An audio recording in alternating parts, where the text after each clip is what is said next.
Tere hommikust, ma ei tea mitmendat korda juba, leidsin siin äriklassi salongis koosolekuruumi, kedagi siin ei ole, ma tulin ise siia koosolekut pidama, kes ees see mees või naine. Ja tahtsin natukene mõtiskleda teemal Saudi Araabia. Saudi Araabia on viimasel ajal seadusi muutnud, leevendanud, riietuse seadus näiteks, et ma võiksin sellises riietus, ma praegu olen, mul on see talvine pikkade varrukatega jakk seljas ja pikad püksid jalas ja isegi liiga konservatiivselt olen riides. Võiksin vabalt Saudi Araabiasse minna praegu. Et see on nagu selline väga, väga huvitav moment, et oleks siiagi ette kujutanud, seda tehakse. Aga me kritiseerime tihti Saudi Araabias, ma ei tea, kuidas see Saudi Araabias praegu see meessoost hooldajaseadus on. See vist muudeti ka ära. Aga ma tean, et vanasti oli see seadus, et naistel pidi olema see hooldaja. Kui ma ei eksi, siis väga vanade naiste puhul oli võimalik lasta ennast täisealiseks kuulutada alastiilis 50 või midagi sellist. Ja siis nagu oli see natukene leebem. Aga enne see seadus ikkagi oli. Ja miks ma sellest seadusest tahan siin rääkida, sellepärast, et ma olen siin juba päris pikka aega siin äriklassi salongis, buss tuli mingi 4:30 juba või midagi sellist tuli siia lennama ette ja sain väga ruttu ka sellest turvakontrollist läbi. Ja ma olen siin, mis see kell on 6:49, eks ju.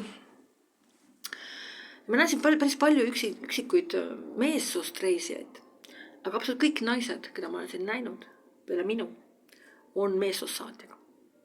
Ja see on Saudi Araabia. See on Saudi Araabia. Nii et minu selle mõtiskluse nagu moraal, mida ma tahan siin tahan öelda, on see, et me kritiseerime Saudisid, aga ise teeme täpselt samu asju. Aga me ise nagu ei näe, et oi, nemad tahavad pahasti. Ma võin öelda, et neil see ei ole seaduse tasandil, meil ei ole see seaduse tasandil. Ja? Aga mis vahet seal on, kui kõik seda niikuinii teevad? Mis vahet seal on? Lisaks, ma kujutan ette, et Saudi Araabias on, ma ei tea, kuidas see hooldajasüsteem seal oli, aga ma tean, kuidas hooldajasüsteem oli Hispaanias. Et kuni Franco surmani oli ka see meessoost hooldajasüsteem oli olemas, mida seda on võrreldud täpselt väga sarnane Saudi Araabia süsteemiga. Ja mina olen kohanud päris palju vanu katalani naisi, kes käisid ülikoolis, isegi üks karkudel komberdav emeriitprofessor, kellega ma ükskord õlutin ühes paaris.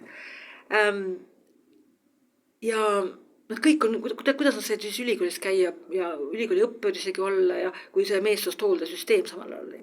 Väga lihtne, sest ühiskonna hukkamist oli katalani kodanuse seas absoluutne. Et kui kõikil katalani isa oleks öelnud, et tema tütar ülikooli ei saa, eks ju, kodanlasest isa, sest vaesemad klassid ei käinud niikuinii ülikoolis. Mehed ka ei käinud, eks. Siis see inimene oleks ühiskonnast välja visatud. Ta oleks muutunud paariaks. Ja ta tead seda, nii et see seadus võib küll kirjas olla, see hooldaja, aga tal ei ole võimalik seda allkirja mitte anda. Ei ole võimalik, jah. Üks asi küll see, mida see üks karkudel komberdav see emeriitprofessor naine mulle rääkis, oli see, et tema isa lubas talle üksinda elada ja see oli skandaalne, et seda tavaliselt ei lubatud. Ja siis kõik teised isa ütlesid, et issand, nemad hulluks läinud või. Aga jah, et see oli väga liberaalne isa selline, ütleme niimoodi. Nii et jah, et tundub, et jah, et Eesti on Saudi Araabia.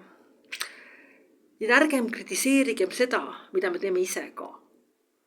Aga minusugused palun jätke rahule ja palun ärge tulge mind mõgaga mul pead maha lööma. Ja selle eest ma siin üksinda nüüd reisin.